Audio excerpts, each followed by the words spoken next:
बना लेना। कोशिका तथा उसके भाग,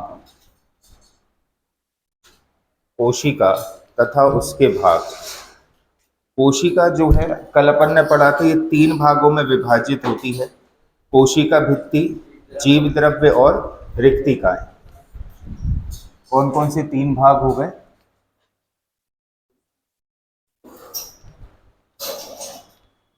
कोशिका भित्ति, उसके बाद जीव द्रव्य, और तीसरा है क्या?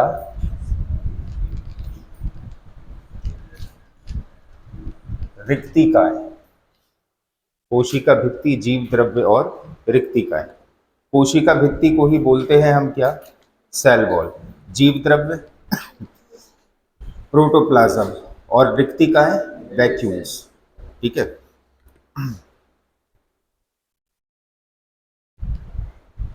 कोशिका भित्ति या सेल वॉल, ठीक है, एवं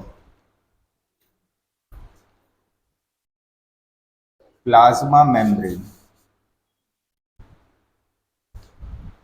क्योंकि पादप कोशिकाओं में आउटर कवरिंग किसकी होगी? कोशिका भित्ति की। जंतु कोशिकाओं में होगी प्लाज्मा मेम्ब्रेन की। ठीक है। या इसी को बोलते प्लाज्मा झिल्ली या प्लाज्मा मेम्ब्रेन। ठीक है।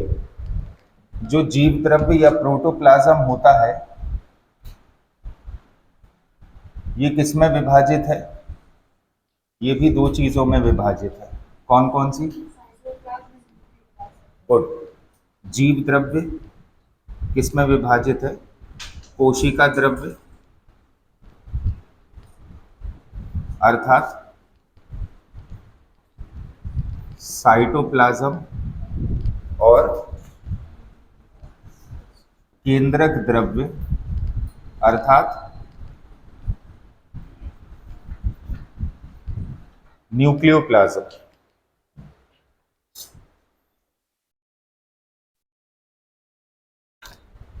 ठीक है। और रिक्तिकाएं किस में विभाजित है? एक हो गया टोनोप्लास्ट और दूसरा हो गया रिक्तिका रस। टोनोप्लास्ट और रिक्तिका रस।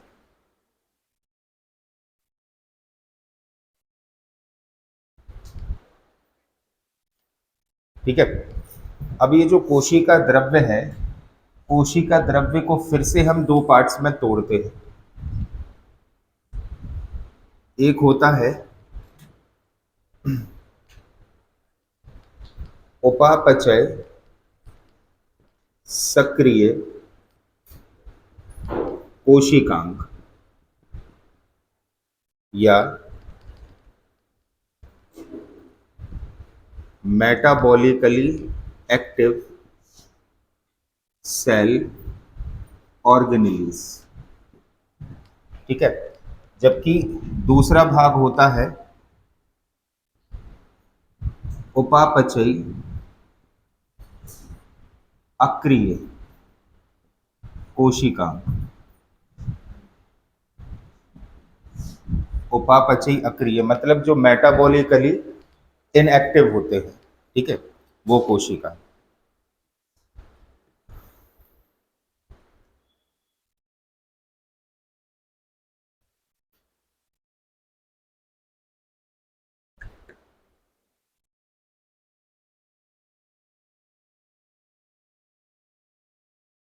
ठीक है।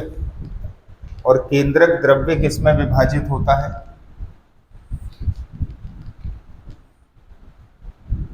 ये जो केंद्रक द्रव्य है, ये किसमें विभाजित होता है? अरे केंद्रक के अंदर क्या होता है? क्रोमैटिन का जाल, क्रोमोसोम्स और न्यूक्लियोप्लाज्म। ठीक है। लिख लो इसमें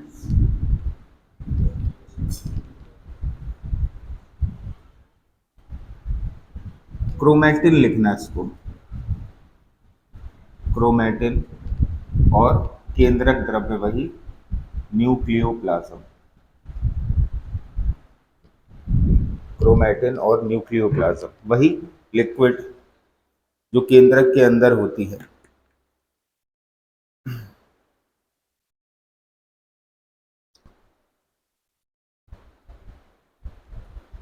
ठीक है। अब जो उपापचयी सक्रिय कोशिकांग है ये बहुत सारे होते हैं। ठीक है, जैसे पहला लिखना तारक काय, अंतः प्राद्रव्य जालिका,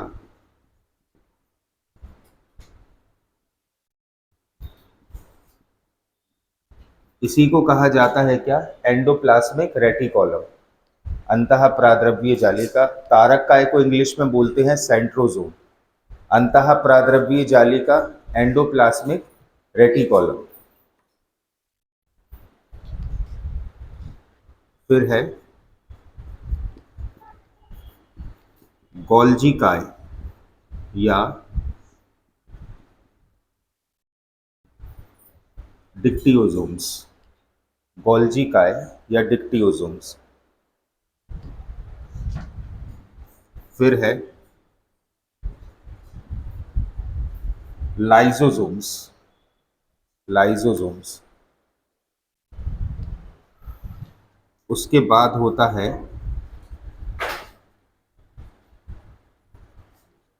माइक्रोबॉडीज, लाइजोजोम्स या माइक्रोबॉडीज।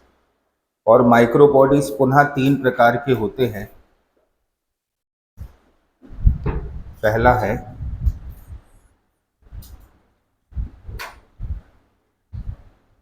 ग्लाइऑक्सीजोम,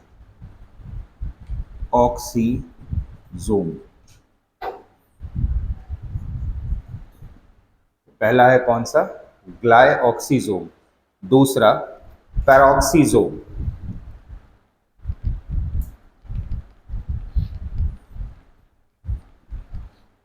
ग्लाइऑक्सीजोम, पैरोक्सीजोम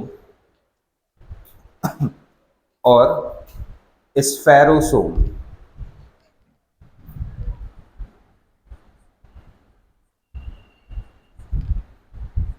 स्फेरोसोम।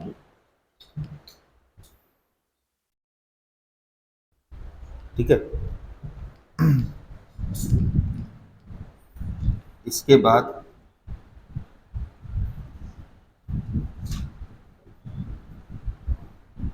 माइटोकॉन्ड्रिया, इसके बाद होता है लवक।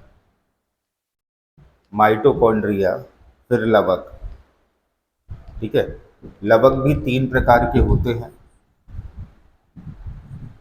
हरित लवक, फिर वर्णी लवक,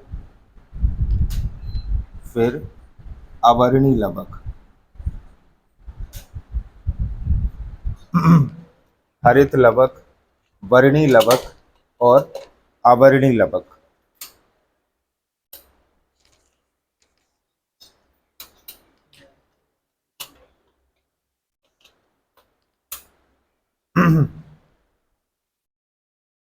ठीक है, उसके बाद होता है क्या, राइबोसोम्स।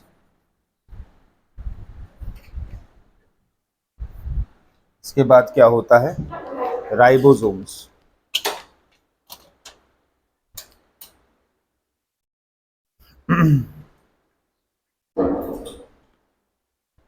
ठीक है, फिर क्या है, उपापचयी अक्रिय कोशिकांग। ये अपन पूरी सेल को ही यहाँ पर फ्लो चार्ट में डिस्कस कर दे रहे हैं।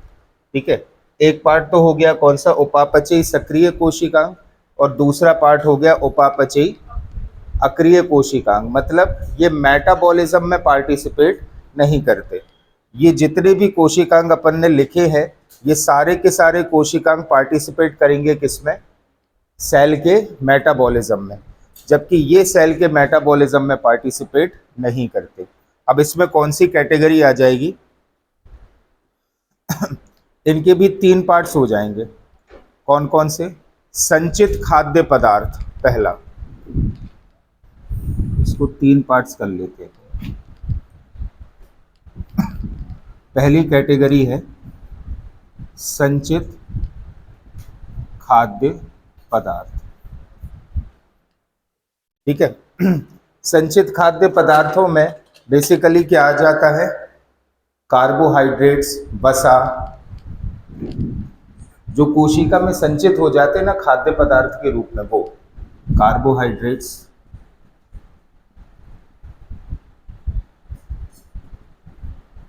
उसके बाद वसा व तेल, और क्या हो जाएगा गजेंद्र? और क्या हो जाएगा खाद्य पदार्थ के रूप में संचित? वेरी गुड, प्रोटीन्स और एमाइड्स। प्रोटीन्स व एमाइड्स ये संचित हो जाते हैं किस रूप में? खाद्य पदार्थ के रूप में।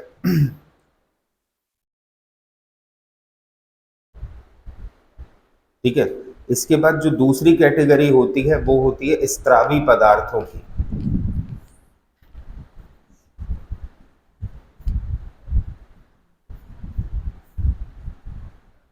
स्त्रावी पदार्थ कौन से होते हैं? जो कोशिका से बाहर की तरफ आते हैं या कोशिका के विभिन्न पदार्थों के मिश्रण से ये स्त्रावित होते हैं। ठीक है।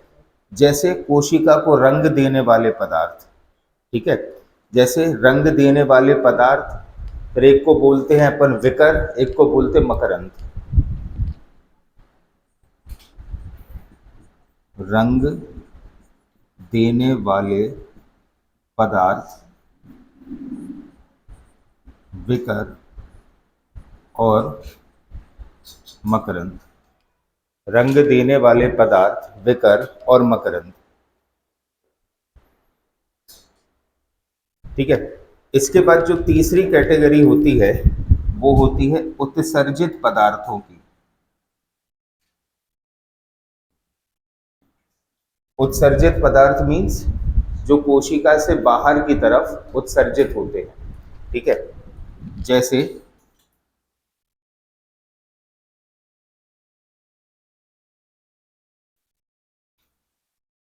एल्कोलॉइड्स, ये भी बाहर निकलते हैं कोशिका से।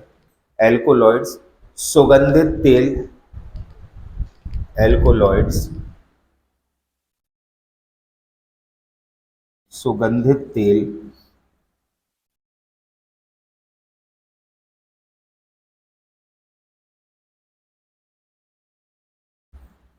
एल्कोलॉइड सुगंधित तेल, ग्लाइकोसाइड्स, एल्कोलॉइड सुगंधित तेल, ग्लाइकोसाइड्स, गोंद, लैटेक्स, खनिज क्रिस्टल,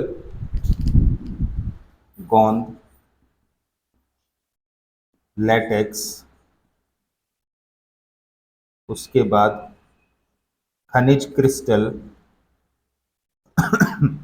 ये ऐसे पदार्थ होते हैं जो कोशिका से बाहर की तरफ उत्सर्जित होते हैं। कार्बनिक अम्ल, रेजिन्स और टैनिन्स, ये भी लिख लो इसमें। कार्बनिक अम्ल, रेजिन्स और टैनिन्स। जो कोशिका का वेस्ट मटेरियल होता है ना, उनको बोलते हैं हम क्या? कोशिका के उत्सर्जित पदार्थ। ठीक है।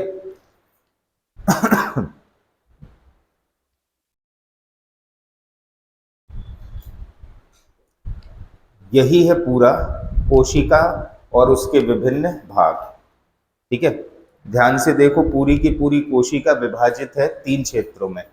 कोशिका भित्ति एवं प्लाज्मा मेम्ब्रेन, दूसरा है जीव द्रव्य और तीसरा है रिक्तिका। हमें हर एक चीज बता दे रहे। अब अपन ने कल ये पढ़ा था, कंप्लीट नहीं हुआ है अभी, लेकिन उसके बाद हमारा जो दूसरा क्षेत्र है वो है क्या? जीव द्रव्य या प्रोटोप्लाज्म। अब प्रोटोप्लाज्म जो है कोशिका के अंदर जितनी भी लिक्विड है वो कहलाती है संयुक्त रूप से प्रोटोप्लाज्म, जिसके 2 भाग होते हैं। एक तो होता है कोशिका द्रव्य अर्थात न्यूक्लियस के बाहर की लिक्विड। ठीक है। और दूसरा होता है केंद्रक द्रव्य, न्यूक्लियस के अंदर की लिक्विड। अब कोशिका द्रव्य जो है ये फिर से 2 भागों में विभाजित है। उपापचयी सक्रिय कोशिकांग और उपापचयी अक्रिय कोशिकांग। उपापचयी सक्रिय कोशिकांग का अर्थ है ऐसे कोशिकांग जो कोशिका के अंदर गतिविधियों में भाग लेते हैं। कोशिका के अंदर की गतिविधि मीन्स मेटाबॉलिज्म में जो पार्टिसिपेट करेंगे। हर ऑर्गेनेली के अपने अलग अलग काम होते हैं, ठीक है, और वह काम संयुक्त रूप से क्या होता है, मेटाबॉलिज्म। तो ये ऐसे कोशिकांग है जो पार्टिसिपेट करते हैं किसमें, मेटाबॉलिज्म में। जैसे तारक काय, अंतःपरद्रव्यीय जालिका, गोल्जी काय, लाइसोसोम्स, माइक्रोबॉडीज। अब ये जो माइक्रोबॉडीज है ये फिर से विभाजित है किसमें, ग्लाइकोसोम्स, पेरोक्सीसोम और स्फेरोसोम, ठीक है। उसके अतिरिक्त माइटोकॉन्ड्रिया, फिर लवक। अब लवक तीन प्रकार के होते हैं, हरित लवक, वर्णी लवक और अवर्णी लवक, और फिर राइबोसोम। इसके बाद दूसरी कैटेगरी होती है उपापचयी अक्रिय कोशिकांग। उपापचयी अक्रिय कोशिकांग का अर्थ क्या है, ये कोशिका में तो होते हैं लेकिन किसी भी प्रकार के कार्य में पार्टिसिपेट नहीं करते। जैसे संचित खाद्य पदार्थ, जो कोशिका जो है मेटाबॉलिज्म का रिजल्ट होता है ना, जो पोषण बनता है कोशिका के अंदर, वो क्या होता है, कार्बोहाइड्रेट्स, वसा या तेल और प्रोटीन्स के रूप में। ये पोषण बन रहा है कोशिका के अंदर, ठीक है। फिर इसके बाद होते हैं स्त्रावी पदार्थ। स्त्रावी पदार्थ जो कोशिका के द्वारा ही स्त्रावित हुए हैं, जैसे रंग देने वाले पदार्थ, विकर और मकरंद। ये सब पढ़ेंगे अपन आगे। Released by a cell, various cell organelles. Cell में जितनी भी सेल ऑर्गेनलीज है जो अपन ने ये पढ़े हैं, तो ये हीट अप तो हो ही जाती होंगी, क्योंकि ये तो कार्य कर रहे हैं ना, और जब भी कार्य होता है तो हीट तो जनरेट होती है, तो उसका आउटकम होता है ये रंग देने वाले पदार्थ, विकर और मकरंद, ठीक है। इसके बाद होते हैं उत्सर्जी पदार्थ, जो वेस्ट प्रोडक्ट्स होते हैं किसके, कोशिका के। उत्सर्जी मतलब वेस्ट, ठीक है। एल्कोलॉइड्स, सुगंधित तेल, ठीक है, और ग्लाइकोसाइड्स, गोंद, लेटेक्स, खनिज क्रिस्टल, टैनिन, कार्बनिक अम्ल और रेजिन्स। टैनिन, कार्बनिक अम्ल और रेजिन्स, ये सब कैसे पदार्थ है, ये आउटकम है किसका, कोशिका में विभिन्न जितनी भी गतिविधियां हुई उन सारी गतिविधियों के एंड प्रोडक्ट से ये है। तो ये वेस्ट मटेरियल के रूप में कार्बनिक पदार्थ के जैसे कोशिका से बाहर हो जाते हैं। यही यही है पूरा कोशिका विज्ञान। क्लियर है?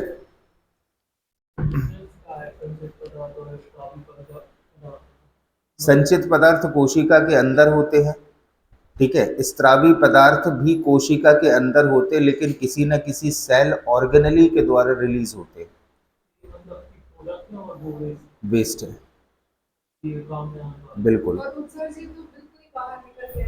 बाहर निकलेगा ही निकलेगा, ठीक है। ये एक्सक्रीट होगा और ये कहीं ना कहीं यूज हो जाएगा। हाँ, अंदर या बाहर कहीं पे भी यूज हो सकता है।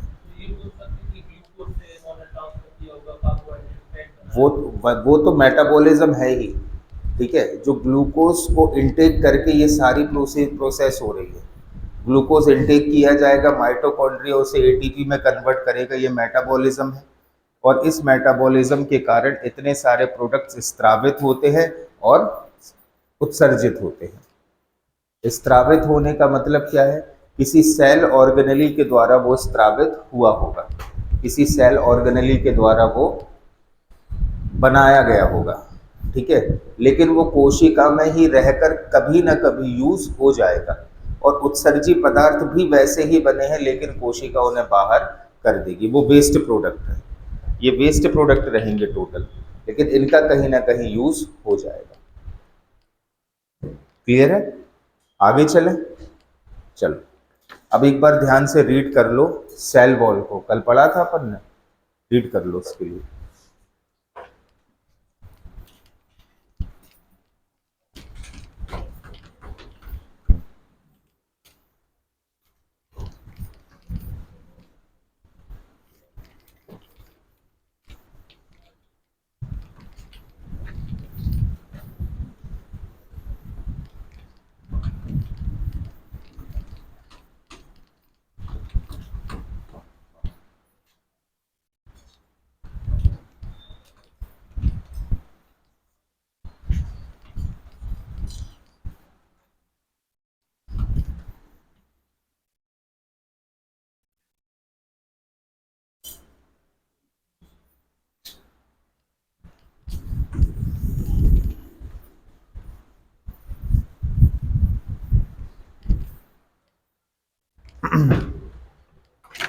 बताओ भाई, सेल वॉल में क्या पढ़ा था कल अपन ने? 4 लेयर होती हैं, कौन कौन सी? प्राथमिक कोशिका भित्ति, द्वितीय कोशिका भित्ति, तृतीयक और मध्य पटल।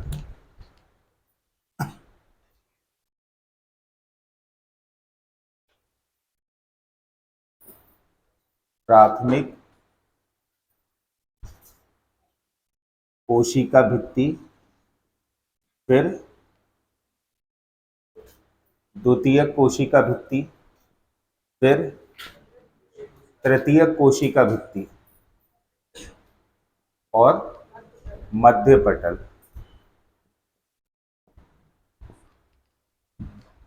ये 3 या ये 4 लेयर्स है किसकी? सेल वॉल में। ठीक है, और एक मेन चीज जो अपन ने यहां समझी थी कि ये सेल वॉल सिर्फ पाई जाती है किसमें? पादप कोशिका में। जंतु कोशिका में इसका कुछ भी नहीं होता, बल्कि जंतु कोशिका में इसका स्थान लेती है क्या? प्लाज्मा मेम्ब्रेन या सेल मेम्ब्रेन। ठीक है,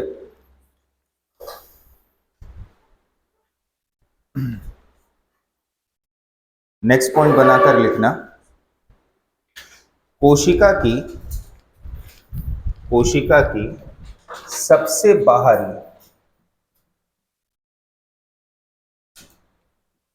बाहरी मतलब सबसे आउटर मोस्ट, कोशिका की सबसे बाहरी भित्ति को प्राथमिक कोशिका भित्ति कहते हैं। कोशिका की सबसे बाहरी भित्ति को प्राथमिक कोशिका भित्ति कहते हैं।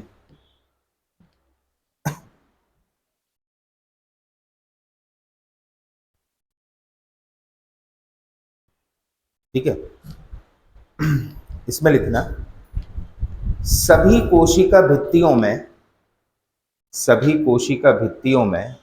यह सबसे पहले स्त्राव के परिणाम स्वरूप बनती है। सभी कोशिका भित्तियों में यह सबसे पहले स्त्राव के परिणाम स्वरूप बनती है। स्त्राव के परिणाम स्वरूप का अर्थ क्या होता है? अब भी जस्ट पढ़ा था ना अपन ने, स्त्राव में कौन कौन से पदार्थ स्त्रावित हो रहे थे? देखो आप लोग फ्लो चार्ट में देखो,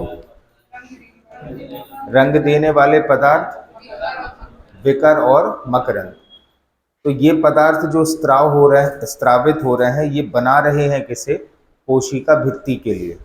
और चारों कोशिका भित्तियों में सबसे पहले जो कोशिका भित्ति बन रही है वो कौन सी है?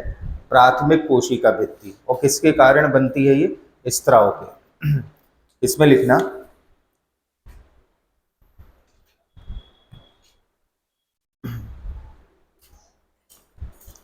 सबसे पहले यह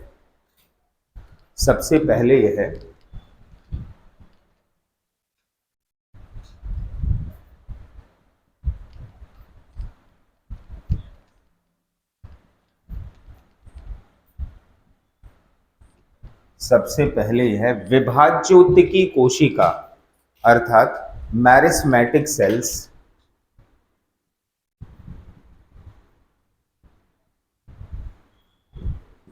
सबसे पहले यह विभाज्योतिकी कोशिका अर्थात मैरिस्मेटिक सेल्स एवं मृदुतिकी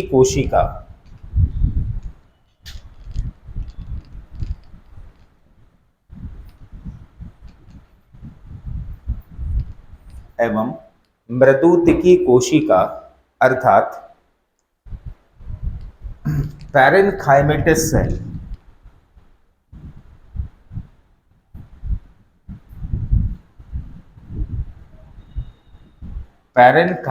सेल में विकसित होती है। मतलब जब ये प्राथमिक कोशिका भित्ति बन रही है तो ये 2 प्रकार की सेल्स से बनती है। एक हो जाती है कौन सी? विभाज्योतिकी कोशिका अर्थात मैरिस्मेटिक सेल्स, और दूसरी होती है मृदुतिकी कोशिका अर्थात पैरेन्काइमेटस सेल। ठीक है, 2 प्रकार की सेल्स होती हैं यहाँ पर। कौन कौन सी? विभाज्योति कोशिका, मतलब जिनमें आगे फिर से डिवीजन हो सकता है, और दूसरी होती है डेड सेल्स, इनमें अब आगे कोई भी डिवीजन नहीं होगा। तो ये चीज़ आप लोगों को याद रखना है कि जो प्राथमिक कोशिका भित्ति है वो दो प्रकार की सेल से बनी है, एक होती है जीवित कोशिका, दूसरी होती है डेड सेल्स। ठीक है, इसमें लिखना नेक्स्ट पॉइंट, प्राथमिक कोशिका भित्ति, प्राथमिक कोशिका भित्ति पतली, कोमल, लोचदार, प्राथमिक कोशिका भित्ति पतली, कोमल, लोचदार तथा पारगम्य होती है। पारगम्य means permeable, permeable that means जिसमें पदार्थ अंदर बाहर हो सके। पतली, कोमल, लोचदार एवं पारगम्य होती है, और यह सिर्फ सेल्यूलोज की बनी होती है। सिर्फ काय की बनी होती है ये? सेल्यूलोज। यह सिर्फ सेल्यूलोज की बनी होती है,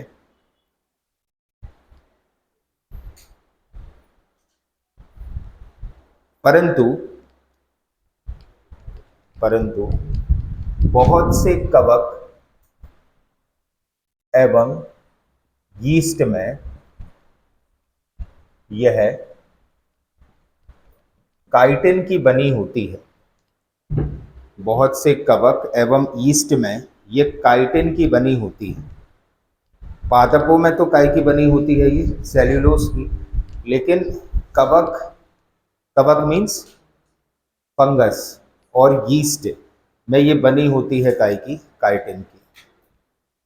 ठीक है, लेकिन सामान्य पादपों में काय की बनी हुई है ये? सेल्यूलोज की। इतना क्लियर हुआ? ये काय की बात करी अपन ने? प्राथमिक कोशिका भित्ति की। नेक्स्ट पैराग्राफ से लिखना, इस प्राथमिक कोशिका भित्ति के ठीक नीचे, प्राथमिक कोशिका भित्ति क्लियर? ठीक है, तो प्राथमिक कोशिका भित्ति, मान लो ये हो गई, इसके ठीक नीचे यहां, ठीक है, प्राथमिक कोशिका भित्ति के ठीक नीचे अपेक्षाकृत मोटी, परिपक्व और स्थायी, अपेक्षाकृत मोटी, परिपक्व व स्थायी, अपेक्षाकृत मोटी, परिपक्व व स्थायी द्वितीयक कोशिका भित्ति होती है। स्थायी रूप से मोटी, परिपक्व व स्थायी कौन सी? द्वितीयक कोशिका भित्ति,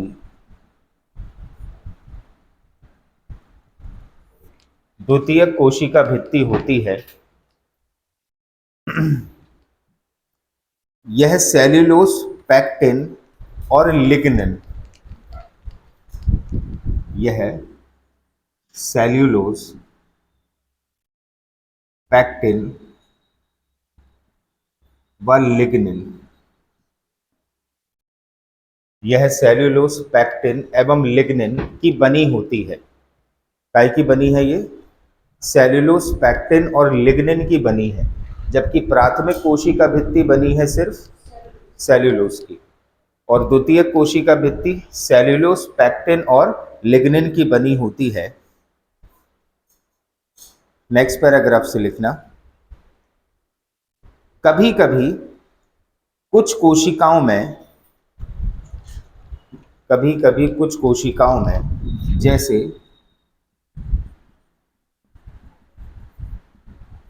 अनावृत बीजी या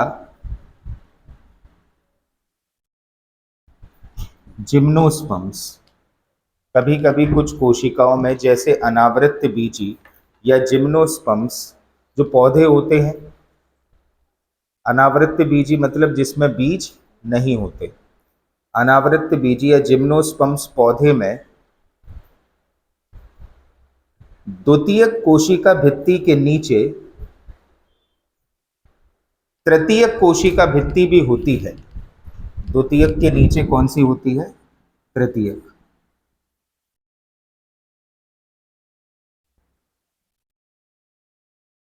अच्छा, याद रखना सारे पौधों में तृतीयक कोशिका भित्ति नहीं हो रही है, लेकिन जिम्नोस्पर्म्स में अनिवार्य रूप से हो रही है क्या?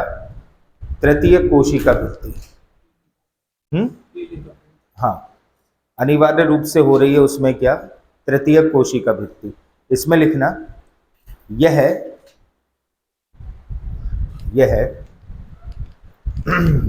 जाइलेन,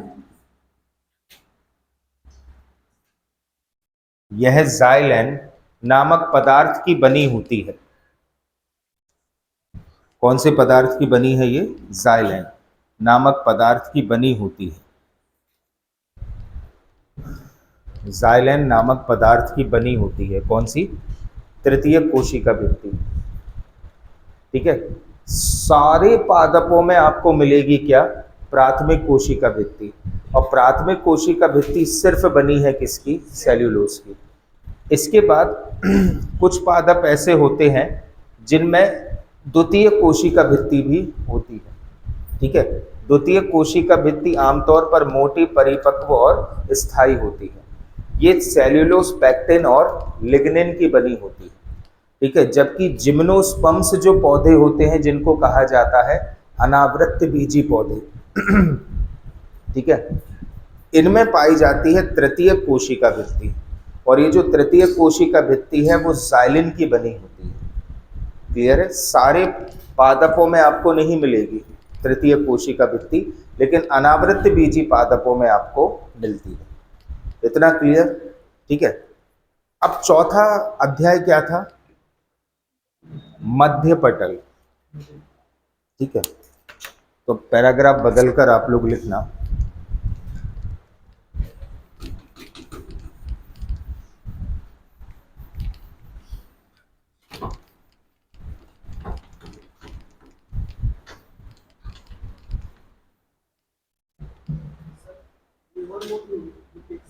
है? हाँ, नेक्स्ट पॉइंट बनाकर लिखना। देखो, इसको पहले समझ लेते हैं अपन। जैसे एक कोशिका है, ठीक है, उसी के बगल से दूसरी कोशिका भी अटैच्ड है, उसी के बगल से तीसरी कोशिका भी अटैच्ड है। ठीक है, तो दो अटैच्ड कोशिकाओं के बीच में यहां उपस्थित होता है क्या? मध्य पटल। दो कोशिकाओं के बीच में उपस्थित होता है क्या? मध्य पटल। और मध्य पटल एक प्रकार की गोंद है जो दो कोशिकाओं को आपस में जोड़ रही है। इसमें लिखना दो पास की कोशिकाओं की प्राथमिक कोशिका भित्ति के बीच में, दो पास की कोशिकाओं की प्राथमिक कोशिका भित्ति के बीच में, दो पास की कोशिकाओं की प्राथमिक कोशिका भित्ति के बीच में एक रचना पाई जाती है। प्राथमिक कोशिका भित्ति के बीच में एक रचना पाई जाती है जिसे मध्य पटल कहते हैं। एक रचना पाई जाती है जिसे मध्य पटल कहते हैं। यह एक प्रकार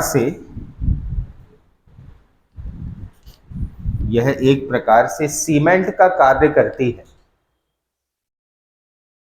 यह एक प्रकार से सीमेंट का कार्य करती है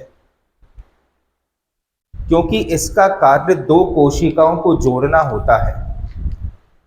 क्योंकि इसका कार्य दो कोशिकाओं को जोड़ना होता है।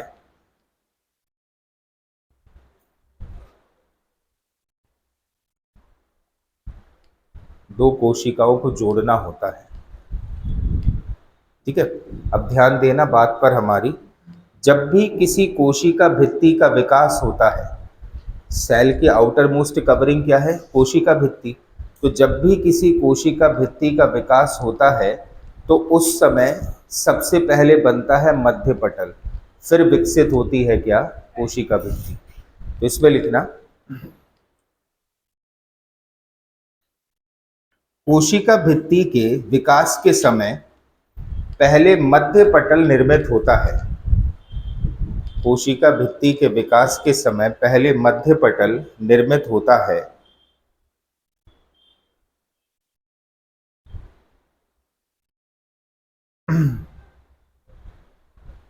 कैल्शियम और मैग्नीशियम के आयन के द्वारा, कौन कौन से तत्व हैं?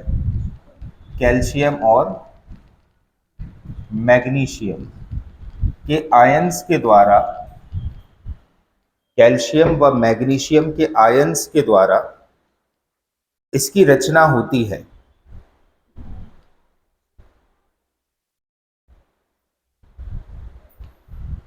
ठीक है, मतलब मध्य पटल के निर्माण में सबसे बड़ा योगदान किसका होता है?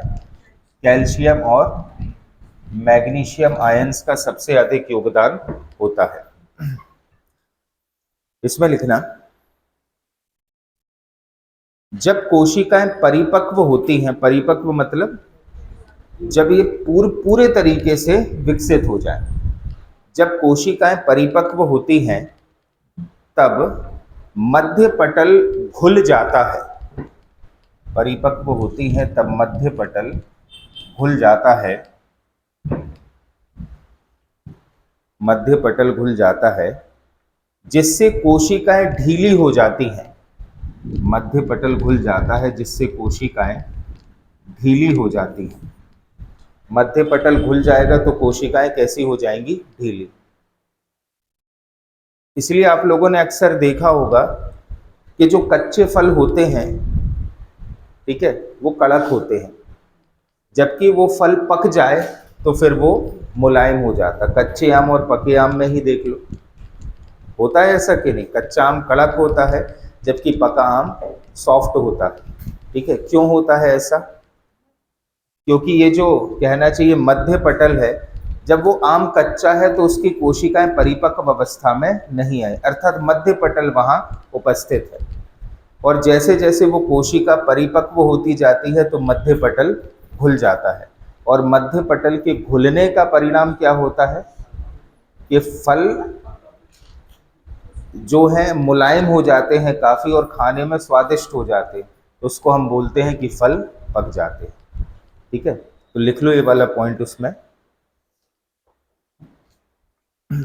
यही कारण है कि कच्चे फल कड़े होते हैं जबकि पके हुए फल मुलायम होते हैं। कच्चे फल कड़े कड़े होते हैं जबकि पके हुए फल मुलायम होते हैं। पके हुए फल मुलायम होते हैं।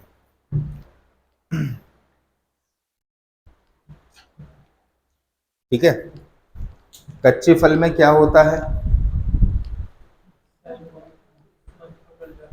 मध्य पटल डेवलप रहता है, इसलिए वो कच्चा है। और जैसे जैसे वो कोशिका परिपक्व होगी तो मध्य पटल घुल जाएगा, इसलिए कोशिका कैसी हो जाएगी? ढीली सी। ठीक है, और फल जो है वो सॉफ्ट हो जाएगा। ठीक है, नेक्स्ट, ये सबसे आउटर मोस्ट लेयर हो गई हमारी कौन सी? Cell wall. और सेल वॉल में उसमें कितनी लेयर्स हैं? 4, प्राथमिक, द्वितीयक, तृतीयक और मध्य पटल। प्राथमिक लेयर बनी है सेल्यूलोज की, द्वितीयक सेल्यूलोज, पैक्टिन और लिग्निन। जो तृतीयक लेयर है वो सारे पादपों में नहीं होती, लेकिन अनावृत बीजी पादपों में तृतीयक लेयर पाई जाती है। ठीक है, चौथी लेयर मध्य पटल। और मध्य पटल क्या होता है? दो कोशिकाओं के बीच में सीमेंट का कार्य करता है। ठीक है, वो कैल्शियम और मैग्नीशियम के आयंस का बना होता है। लेकिन जब कोशिका अपनी परिपक्व अवस्था में पहुंचती है तो मध्य पटल डिसॉल्व हो जाता है, घुल जाता है। इससे कोशिका ढीली पड़ जाती है और फल पक जाते हैं। क्लियर हुआ? अब अगर रिवाइज नहीं करोगे तो भूल जाओगे। ठीक है, नेक्स्ट,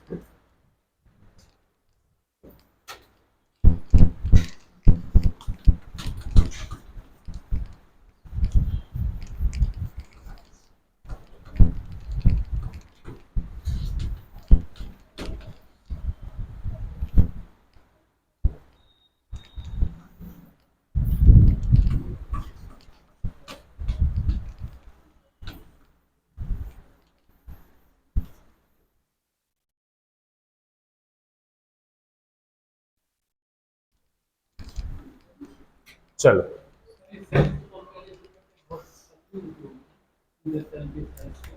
हाँ, अब अपन बात करते हैं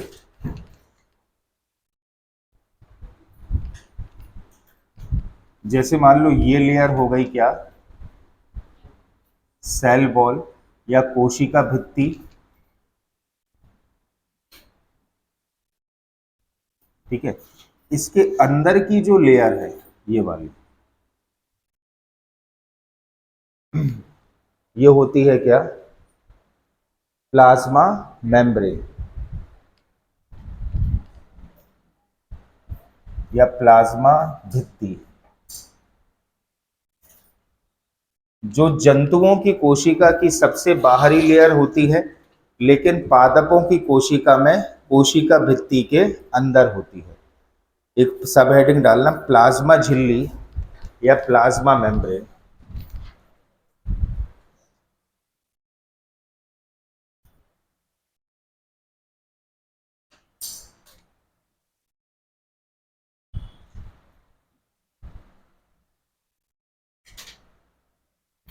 प्लाज्मा झिल्ली या प्लाज्मा मेम्ब्रेन, इसमें लिखना यह साइटोप्लाज्म की बाहरी सीमा है। साइटोप्लाज्म, और साइटोप्लाज्म अब तो याद हो गया होगा, कोशिका द्रव्य। यह साइटोप्लाज्म की बाहरी सीमा है जो विभिन्न प्रकार के अणुओं तथा आयनों को, अणु मीन्स एटम, और आयंस जिन पर चार्ज होता है, जो विभिन्न प्रकार के अणुओं एवं आयनों को अंदर आने जाने पर नियंत्रण रखती है। विभिन्न अणुओं व आयनों को अंदर आने जाने पर नियंत्रण रखती है और कोशिका द्रव्य में, और कोशिका द्रव्य में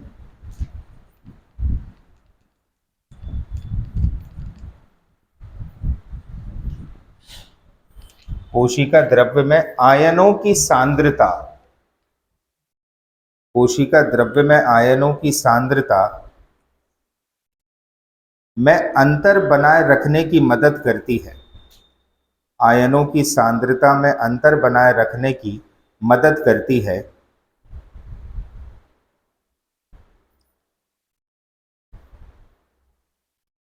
ठीक है, सबसे बाहरी परत कौन सी हो गई, सेल वॉल, जो जस्ट अभी अपन ने कंप्लीट करी।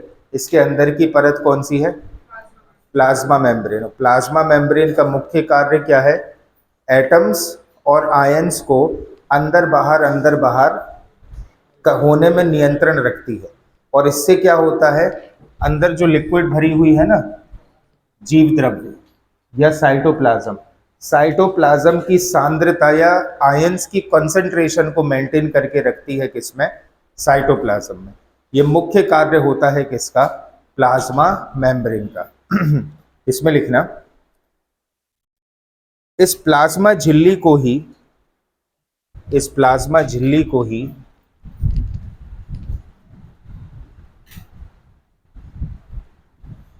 सेल मेम्ब्रेन, इस प्लाज्मा झिल्ली को ही क्या कहते हैं, cell membrane, biological membrane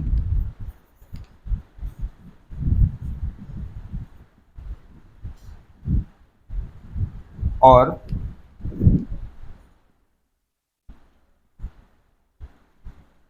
biological membrane और प्लास्मोलेमा, बायोलॉजिकल मेम्ब्रेन और प्लास्मोलेमा कहा जाता है। किसे, प्लाज्मा मेम्ब्रेन के लिए। इसमें लिखना, यह जंतु एवं वनस्पति दोनों कोशिकाओं में पाई जाती है। यह जंतु एवं वनस्पति दोनों कोशिकाओं में पाई जाती है।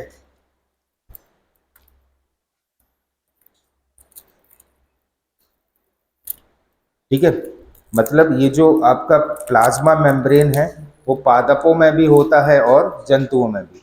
जबकि नोट करके लिखना, कोशिका भित्ति मतलब सेल वॉल, कोशिका भित्ति सिर्फ वनस्पति कोशिकाओं में होती है। कोशिका भित्ति सिर्फ वनस्पति कोशिकाओं में होती है।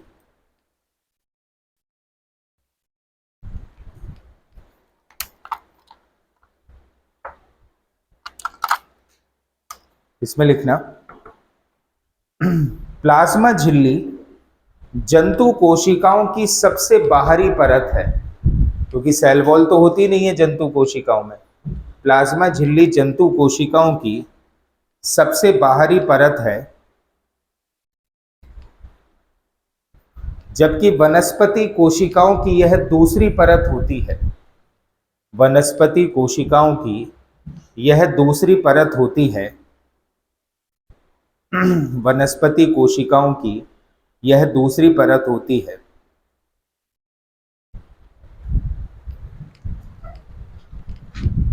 यह प्लाज्मा झिल्ली वसा एवं प्रोटीन की बनी होती है। प्लाज्मा झिल्ली वसा एवं प्रोटीन की बनी होती है।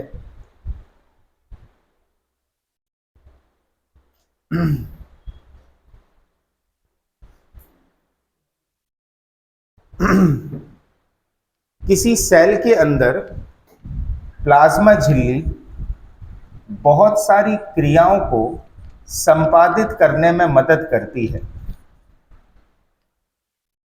किसी सेल के अंदर प्लाज्मा झिल्ली बहुत सी क्रियाओं को संपादित करने में मदद करती है, जैसे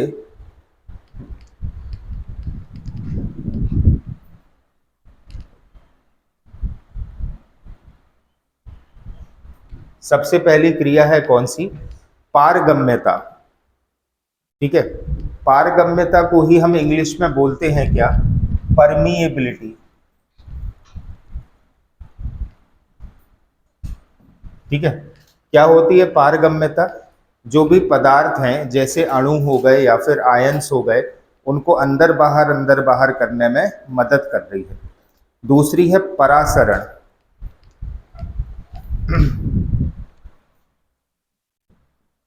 परासरण दैट मीन्स ऑस्मोसिस। और क्या होता है ऑस्मोसिस की क्रिया में? Very good.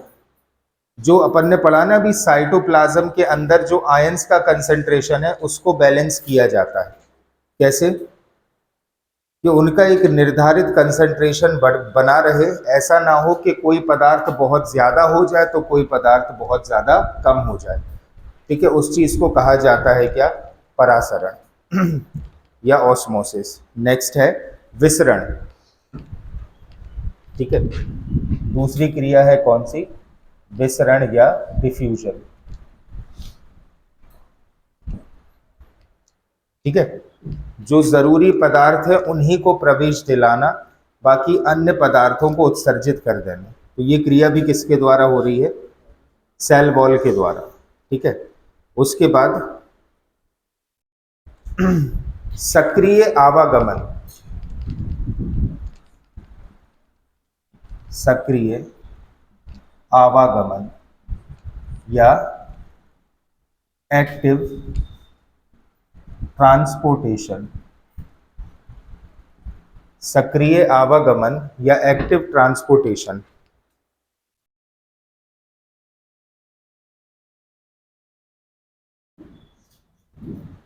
ठीक है, इसके बाद साइटोसिस। क्या होता है भाई साइटोसिस? साइटोसिस नहीं मालूम? पुरानी सेल का खत्म होना, नई सेल का बनना, वो क्रिया कहलाती है साइटोसिस। और उसमें उसमें ये कोशिका भित्ति भी खत्म हो जाती है। ठीक है, कोशिका झिल्ली भी खत्म हो जाएगी और नई कोशिका झिल्ली बनेगी। ठीक है, इसके बाद डीएनए रेप्लिकेशन।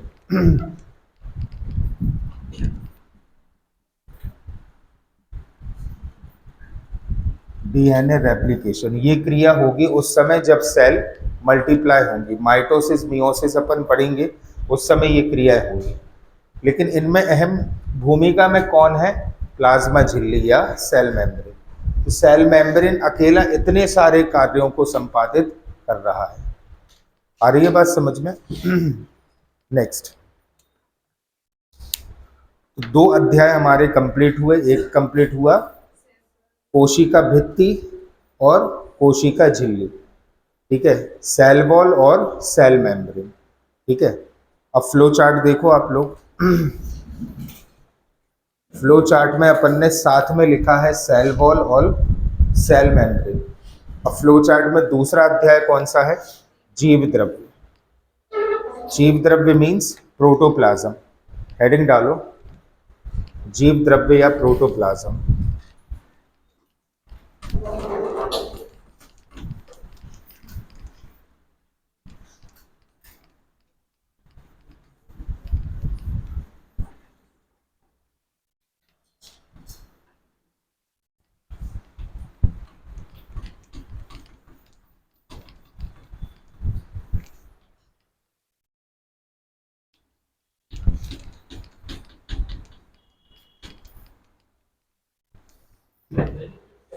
है बेनिफिट ये होता है कि पादप क्योंकि स्थायी होते हैं एक स्थान पर, इसीलिए सेल मेम्ब्रेन के ऊपर एक कठोर लेयर हो जाती सेल वॉल। और जंतु विचरणशील होते हैं और उन्हें आवागमन करना होता है, तो विचरणशील है और आवागमन करना है, इस कारण से उनमें सेल वॉल नहीं होती। क्योंकि अगर सेल वॉल होगी तो तटस्थता आ जाएगी, स्थायित्व जड़त्व का आ जाएगा उसमें, ठीक है। ये बोलते ना सृष्टि का सृजन है, प्रकृति का नियम है, यही नियम है, ठीक है। नेक्स्ट, अब हेडिंग डालो जीव द्रव्य या प्रोटोप्लाज्म।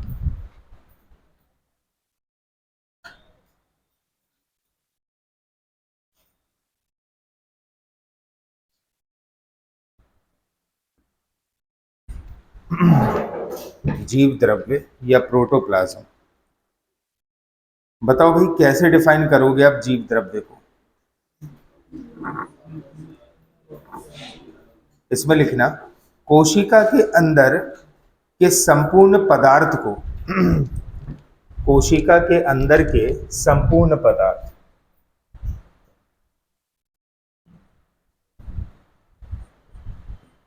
कोशिका के अंदर के संपूर्ण पदार्थ को जीव द्रव्य कहते हैं। जीवों में होने वाली समस्त जैविक क्रियाएं, जीवों में होने वाली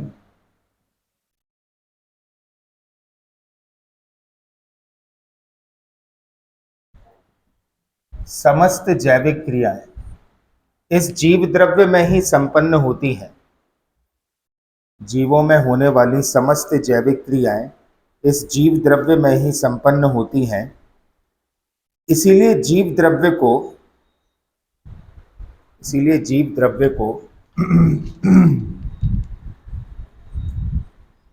जीवन का भौतिक आधार, जीव द्रव्य को क्या कहा जाता है भाई? जीवन का भौतिक आधार कहते हैं। जीव द्रव्य को जीवन का भौतिक आधार कहते हैं।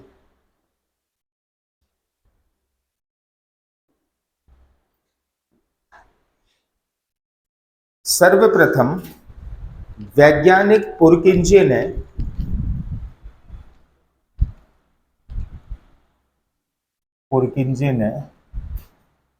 वर्ष 1840 में इसे प्रोटोप्लाज्म, वर्ष 1840 में इसे प्रोटोप्लाज्म नाम दिया था। क्या है वैज्ञानिक का नाम? पुरकिंजे ने इसे 1840 में प्रोटोप्लाज्म नाम दिया था।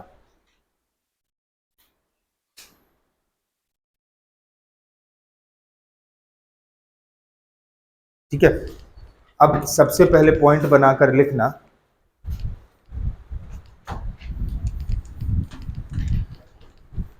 जीव द्रव्य के भौतिक गुण,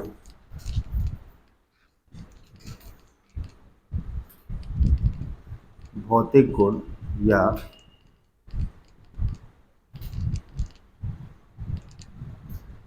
फिजिकल प्रॉपर्टीज।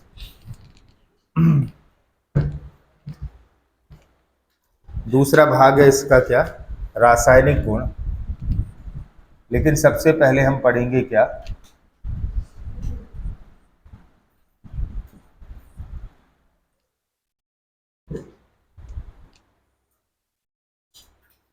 कोई भी जैसे पादप कोशिका है तो सबसे बाहरी लेयर क्या, सेल वॉल, अंदर की लेयर सेल मेम्ब्रेन या प्लाज्मा मेम्ब्रेन। ठीक है, इसके अंदर उपस्थित है क्या, न्यूक्लियस। ठीक है, ये पूरा पदार्थ जो यहां पर भरा हुआ है, ठीक है, न्यूक्लियस के बाहर का पदार्थ क्या कहलाता है, साइटोप्लाज्म। न्यूक्लियस के अंदर का पदार्थ न्यूक्लियोप्लाज्म। दोनों को मिलाकर प्रोटोप्लाज्म। ठीक है, इसी प्रोटोप्लाज्म का हम पढ़ने जा रहे हैं क्या, भौतिक गुण या फिजिकल प्रॉपर्टीज। इसमें लिखना,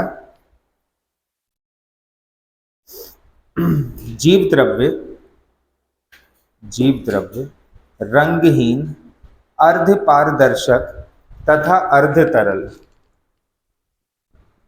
रंगहीन, अर्ध पारदर्शक व अर्ध तरल।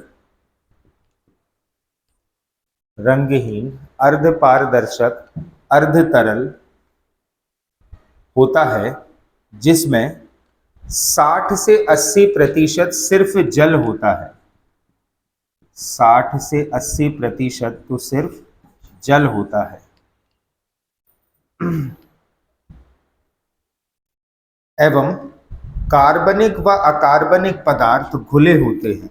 कुछ पदार्थ कैसे होते हैं, कार्बनिक, तो भाई कुछ पदार्थ कैसे होते हैं, अकार्बनिक। ठीक है, लेकिन 60 to 80% क्या होता है इसमें, जल।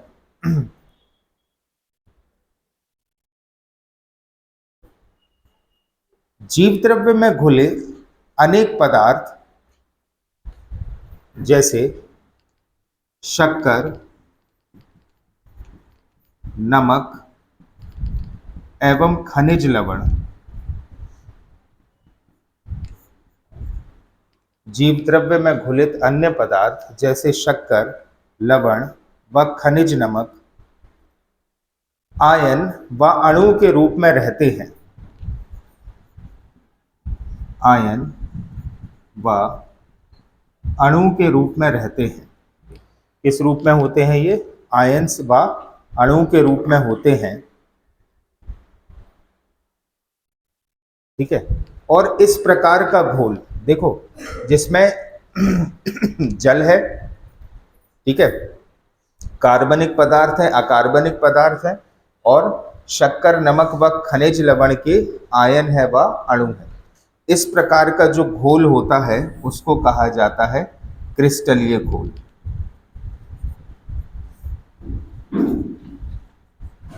इसमें लिखना, यह क्रिस्टलीय घोल के रूप में होता है।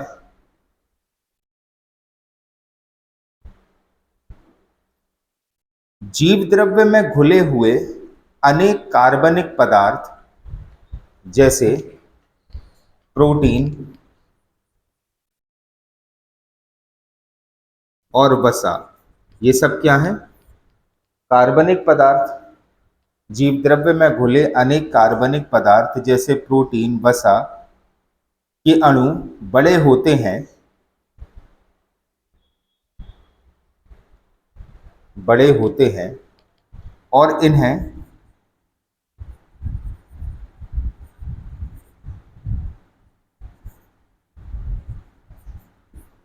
मतलब ये जो कार्बनिक पदार्थ होते हैं कौन कौन से, प्रोटीन और वसा, इनका साइज कैसा होता है, काफी बड़ा होता है। इसमें लिखना, इसीलिए इसीलिए जीव द्रव्य एक कोलाइडल घोल है, कोलाइडल सॉल्यूशन है, ठीक है। जीव द्रव्य एक कोलाइडल घोल है।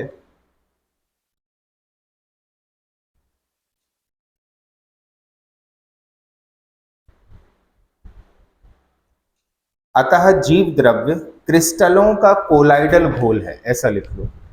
जीव द्रव्य क्रिस्टलों का कोलाइडल घोल है। जीव द्रव्य क्रिस्टलों का कोलाइडल घोल है।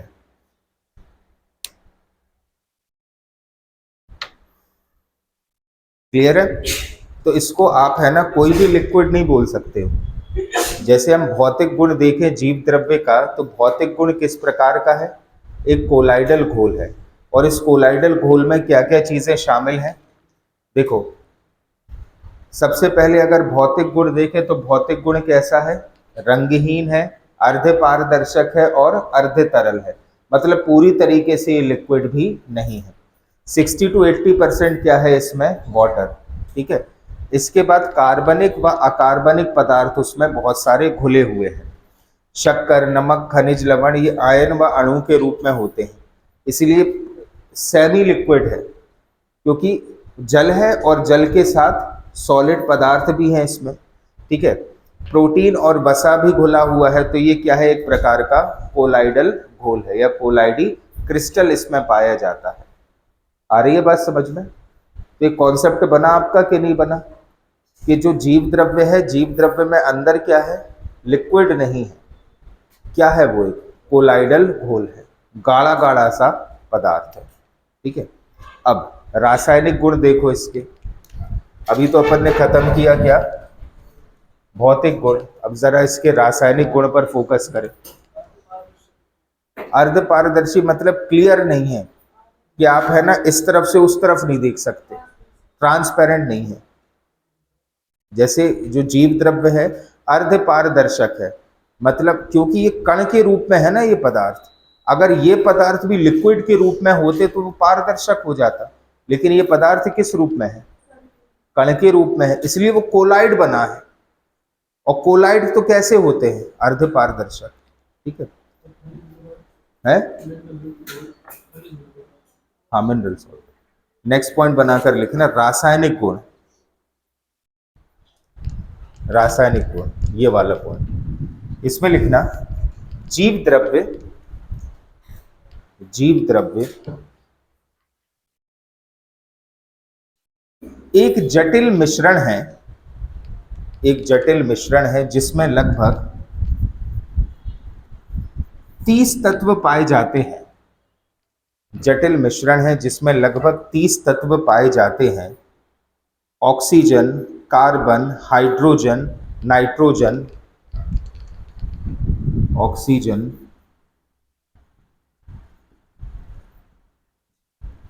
Carbon, hydrogen, nitrogen, oxygen, carbon, hydrogen, nitrogen मुख्य है, मुख्य हैं। जीव द्रव्य में, जीव द्रव्य में 65% oxygen, 65% oxygen, 18.5% carbon, 65% oxygen, 18.5% carbon, 10.5% hydrogen और 8% नाइट्रोजन होती है। 8% नाइट्रोजन होती है।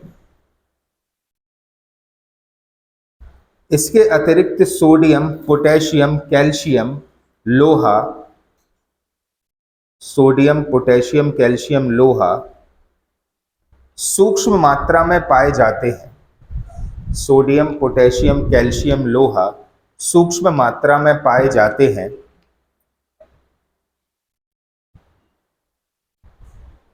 और बहुत से कार्बनिक व अकार्बनिक पदार्थ भी इसमें घुले होते हैं। बहुत से कार्बनिक व अकार्बनिक पदार्थ भी इसमें घुले होते हैं। किसमें? जीव द्रव्य में।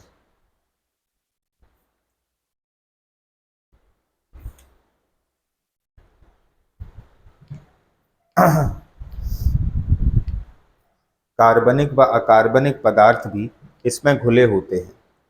कॉन्सेप्ट बना कि नहीं बना? कॉन्सेप्ट क्या बनाना है? सेल वॉल है, सेल वॉल के अंदर क्या है? Cell membrane. ये दो चीजें कंप्लीट की। उसके अंदर क्या है? प्रोटोप्लाज्म। प्रोटोप्लाज्म अपने आप में एक कोलाइड का स्वरूप है। किस रूप में है ये? कोलाइड के रूप में, जिसमें 60 से 80% तो जल है, लेकिन बाकी के जो अन्य तत्व है वो कण के रूप में है, सॉलिड के रूप में है। ठीक है, यहाँ पर ये रासायनिक संगठन है, ये भौतिक संगठन है। क्लियर है? और जितने भी अन्य कोशिकांग हैं वो किसमें तैर रहे हैं? प्रोटोप्लाज्म में, इसी कोलाइड के मिश्रण में वो तैर रहे हैं। ठीक है, ये कॉन्सेप्ट आपको बनाना है। अब इसका तीसरा अध्याय है रिक्तिकाएं या वैक्यूल्स। हेडिंग डालो, रिक्तिकाएं या वैक्यूल्स।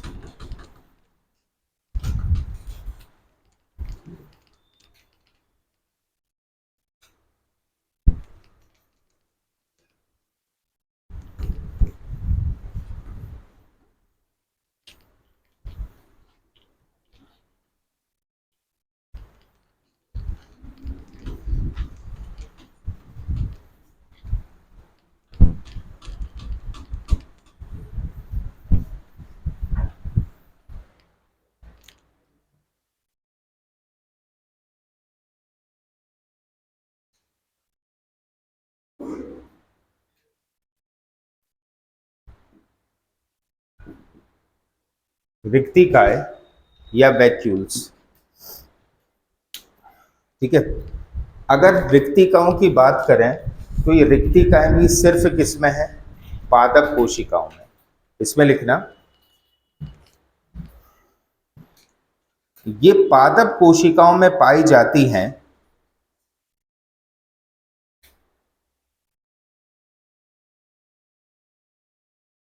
परिपक्व कोशिकाओं में, परिपक्व कोशिका, परिपक्व मीन्स जो बड़ी हो जाती है, परिपक्व कोशिकाओं में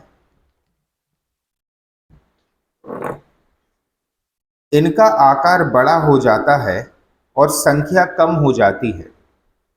परिपक्व कोशिकाओं में इनका आकार बड़ा हो जाता है व संख्या कम हो जाती है। ये रिक्तिकाएं विभिन्न आकार में होती हैं। रिक्तिकाएं विभिन्न आकार में होती हैं।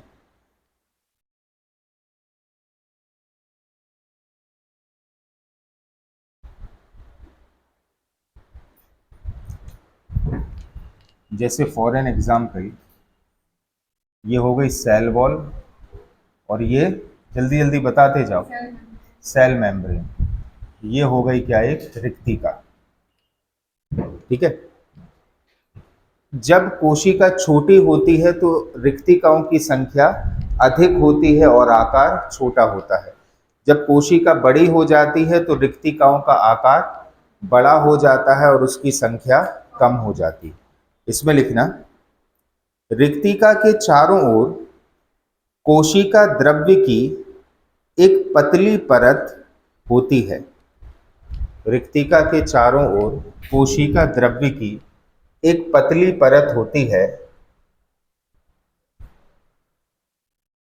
कोशिका द्रव्य की एक पतली परत होती है जिसे टोनोप्लास्ट कहते हैं। कोशिका द्रव्य की एक पतली परत होती है जिसे टोनोप्लास्ट कहते हैं। और रिक्तिका के अंदर, रिक्तिका के अंदर एक तरल पदार्थ भरा होता है। रिक्तिका के अंदर एक तरल पदार्थ भरा होता है जिसे रिक्तिका रस,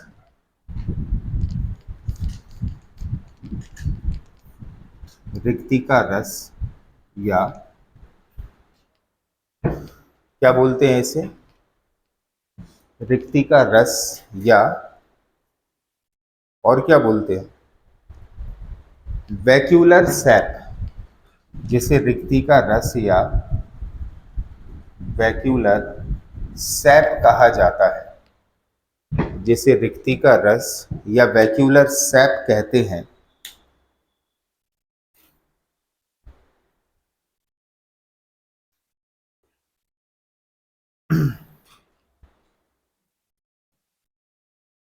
इसमें लिखना, इस रिक्ति का रस में बहुत से खनिज लवण पाए जाते हैं। इस रिक्ति का रस में बहुत से खनिज लवण पाए जाते हैं, जैसे नाइट्रेट्स,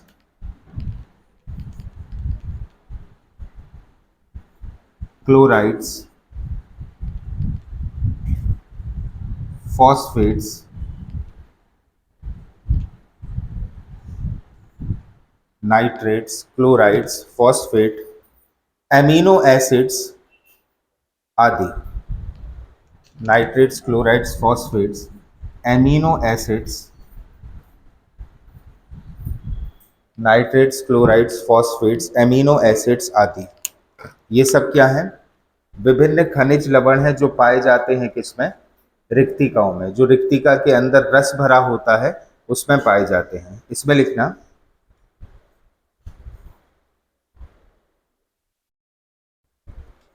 ये रिक्तिकाओं का रिक्ति का रस कोशिका की स्फीति समझ गए ना? हर एक चीज का मेंटेनेंस, कोशिकाओं की स्फीति बनाए रखने में सहायक होता है। कोशिकाओं की स्फीति बनाए रखने में सहायक होता है और इसमें भोज्य पदार्थ संचित होते हैं। मतलब कोशिका के द्वारा जो भोजन बनाया गया है वो संचित होता है किसमें? रिक्तिकाओं में। इसमें भोज्य पदार्थ संचित होते हैं, इसमें भोज्य पदार्थ संचित होते हैं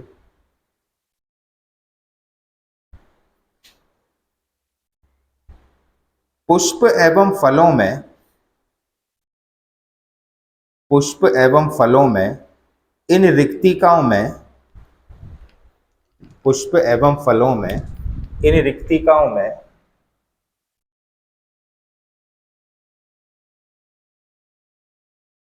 इन रिक्तिकाओं में एंथोसाइनिन, वो लिखा हुआ ऊपर, इन रिक्तिकाओं में एंथोसाइनिन, इन रिक्तिकाओं में एंथोसाइनिन नामक पदार्थ पाया जाता है। एंथोसाइनिन नामक पदार्थ पाया जाता है, जिससे जिससे इनमें विभिन्न रंग आते हैं, नीला, बैगनी, लाल व गुलाबी। नीला, बैगनी, लाल व गुलाबी। कौन से पदार्थ के कारण ये पुष्पों में रंग आ रहा है और फलों में रंग आ रहा है? एंथोसाइनिन। और ये एंथोसाइनिन नामक पदार्थ किसमें पाया जा रहा है? रिक्तिकाओं में। ठीक है? अरे नीला, बैगनी, लाल, गुलाबी तो अपने मन से जो लिख लो, रंग तो रंग है। ठीक है, विभिन्न रंग के फूल हो रहे हैं, विभिन्न रंग के फल हो रहे हैं, लेकिन ये रंग कहाँ से आ रहा है इसमें? क्योंकि कोशिका में उपस्थित है क्या? रिक्तिका। और रिक्तिका में एक पदार्थ होता है कौन सा? एंथोसाइनिन। और एंथोसाइनिन नामक पदार्थ ही पुष्प एवं फलों को ये रंग देता है। समझ रहे हो बात के लिए? देखो ये अपडेशन होता है हमारे नोट्सों में। पिछली बार जो बायो पढ़ी थी, तुम बैठते थे? नहीं बैठते थे, तुम बैठती थी। ठीक है, बिल्कुल अलग होगा इस बार। ठीक है, ये चीजें नहीं होंगी। अब नेक्स्ट टाइम जो पढ़ाएंगे ना और अपडेशन हो जाएगा। ठीक है, कारण ये है कि अभी यूपीपीसीएस में आ गया था ये एंथोसाइनिन वाला पॉइंट कि कोशिकाओं में जो वो पादपों में, अरे यार, फूलों में एवं फलों में विभिन्न रंग किस तत्व के कारण होते थे? तो कौन सा तत्व है? एंथोसायनिन। ठीक है, और एंथोसायनिन कहाँ पाया जाता है? रिक्तिकाओं। ठीक है, तो हमारे नोट्सों में आपको अपडेशन बहुत मिलेगा। ठीक है, अगर वर्तमान समय के हिसाब से चलना है तो। ठीक है, नहीं तो आपको वही पढ़ना है, नीली किताब, क्या नाम, लूसेंट, तो वही पढ़ते रहो, कोई अपडेशन नहीं होगा। और 7-8 साल हो जाने हैं तैयारी करते करते। ठीक है, और कुछ हासिल नहीं होना। ठीक है, अपडेट होना बहुत ज़रूरी है आज के समय में, और आज के समय में अगर अपडेशन नहीं है आपका तो आप पीछे रह जाओगे। ठीक है, इसलिए अपडेट करो खुद के लिए। बाकी अपन कल कंटिन्यू करते हैं। बाय।